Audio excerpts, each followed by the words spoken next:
मेरे हस्बैंड ने पहले इस्लाम कबूल किया। एक जैन फैमिली से बिलोंग करते हैं। मैं अग्रवाल फैमिली से थी। मेरा पुराना नाम मानसी अग्रवाल था। और मेरे हस्बैंड ने जब इस्लाम कबूल किया तो मेरे लिए मेरी लाइफ का बहुत एक शॉकिंग इंसिडेंट था। मैंने फर्स्ट टाइम किसी को पहली बार देखे, मैंने किसी को नमाज पढ़ते हुए देखा।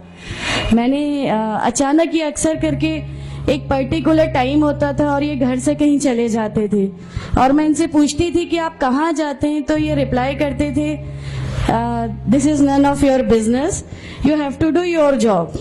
तो मैं भी खामोश हो जाती थी। बाकी मेरे फादर इन लॉ से अक्सर इनकी डिबेट और सब कुछ हुआ करता था, बट मुझे नहीं समझ में आता था कि ये डिबेट क्या है, ये लोग किस बात पे इतना ज़्यादा, मतलब इनका डिबेट इतना एग्रेसिव मूवमेंट्स पे कैसे आ जाता है। तो बाकी फिर एक धीरे धीरे जब मुझे ये इस्लाम के पहले तो ये लोग नहीं बताए, बट फर्स्ट टाइम जब मैंने इनका फजर की नमाज थी और अचानक मेरी नींद खुली और मैंने इनको नमाज पढ़ते हुए देखा। मैंने इनसे पूछा कि आप क्या नमाज पढ़ रहे हैं, क्योंकि सिर्फ टेलीविजन पे देखा था कि हाँ ऐसे जो करते हैं वो नमाज के एक्शंस हैं। मैंने इनसे पूछा कि आप नमाज पढ़ रहे हैं। इन्होंने कहा कि हाँ मैं नमाज पढ़ रहा हूँ। मैंने बिल्कुल देर नहीं की मेरे फादर इन लॉ को बताने में। मैं रूम से बाहर निकल के और मैंने सबसे पहले उनको बताया कि पापा जी आज ही इनको मैंने नमाज पढ़ते हुए देखा। तो उन्होंने मुझसे कहा कि ठीक है खामोश रहो, अभी किसी से कहना नहीं, हम देखेंगे क्या कर सकते हैं।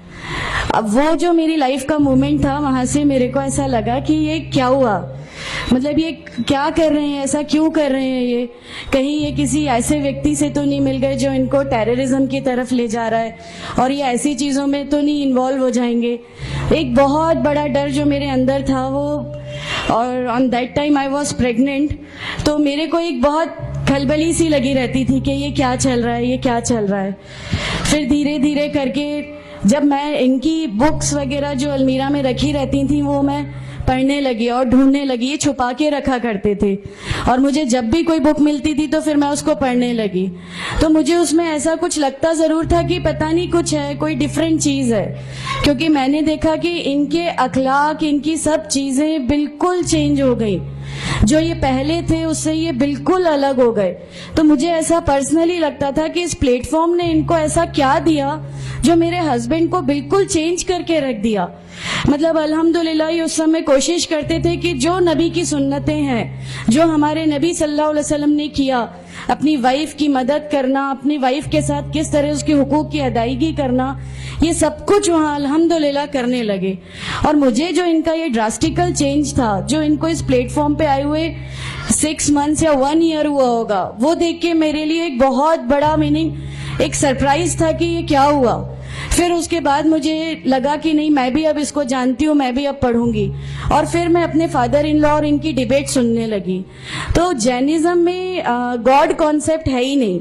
हर वो व्यक्ति जो बहुत ज्यादा इल्म हासिल कर लेता है, बहुत ज्यादा नॉलेज हासिल कर लेता है, तो वो एक लिमिट पर आकर नऊजुबिल्लाह गॉड का वो मुकाम हासिल कर लेता है और लोग उसी की फिर पूजा करने लगते हैं, उसी की वर्शिप करने लगते हैं। तो मेरे दिमाग में, मैं अग्रवाल फैमिली से थी, तो मेरे दिमाग में था कि नहीं, हमारे जो भगवान है वो 3-4 हाथ वाले हैं, इनका क्या एक ही गॉड है जिसको जाके आपको पूजना है। तो नहीं, मैं इनसे तो कुछ नहीं मांगूंगी, 3-4 हाथ वाले भगवान ही होते हैं, ये नहीं कुछ वो ऐसा रखते।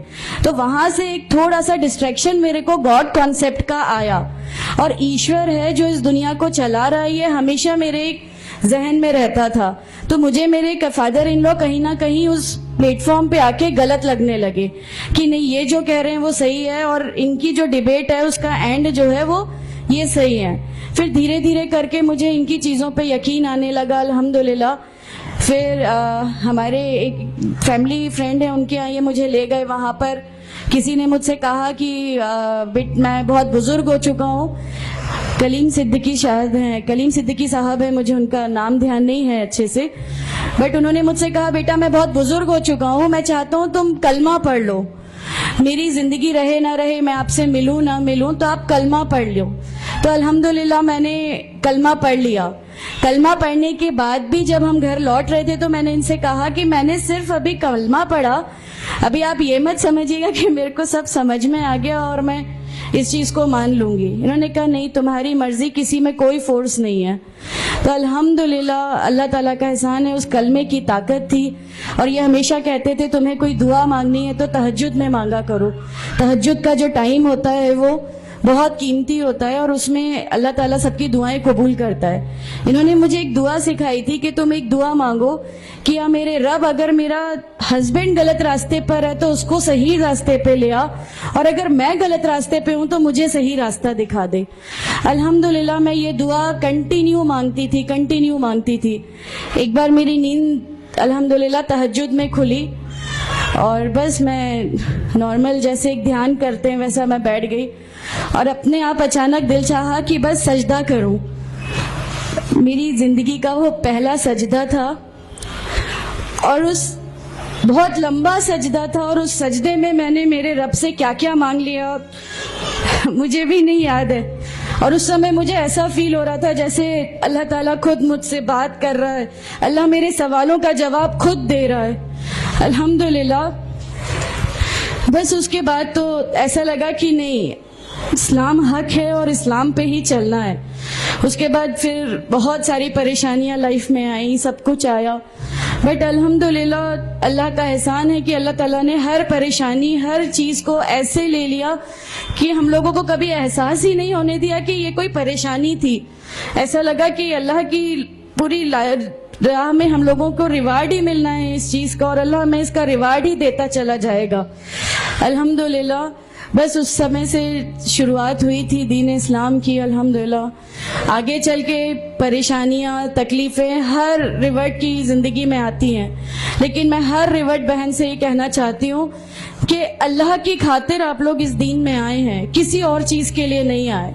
तो अल्लाह ही की खातिर इन परेशानियों को भी झेलिए, अल्लाह ही की खातिर झेलिए। अल्लाह ताला अगर आप लोगों से, माशाअल्लाह मैं जब घर से निकली, जब हमारे फादर इन लॉ ने हमें घर से निकाला, मेरे बच्चे की, छोटा बच्चा था, छोटे वाले की सिर्फ एक दूध की बोतल थी, इसके अलावा कुछ भी नहीं था। मैं जॉब करती थी, मैंने अपने छोटे बेटे को माँ के यहाँ छोड़ के जाया करती थी। मेरे मम्मी पापा बहुत ज़्यादा मतलब हम लोगों से डिटैच नहीं हुए थे, एक मोहब्बत थी उनको हमसे, तो उस मोहब्बत के कारण मतलब उन लोगों ने कभी हमारा उस लेवल तक अपोज नहीं किया जो इन लॉज की तरफ से आया। तो जब मैं मेरे मायके गई और मैंने अपने बच्चे को लिया और मैंने कहा कि माँ हमने वो घर छोड़ दिया, हमें उस घर से उन लोग निकाले, ऐसा करके माँ है बहुत रोई, तुम लोग क्यों ऐसा कर रहे हो, क्या करोगे, कैसे रहोगे, दोनों छोटे बच्चे हैं, क्या होगा। मैंने कहा कि माँ आप सिर्फ एक माँ हो ना, वो मुझे 70 माँओं के बराबर मोहब्बत करता है, तो जो रब मुझे मेरी 70 माँओं के बराबर मोहब्बत करता है वो कैसे इस दुनिया में मुझे रुसवा कर सकता है।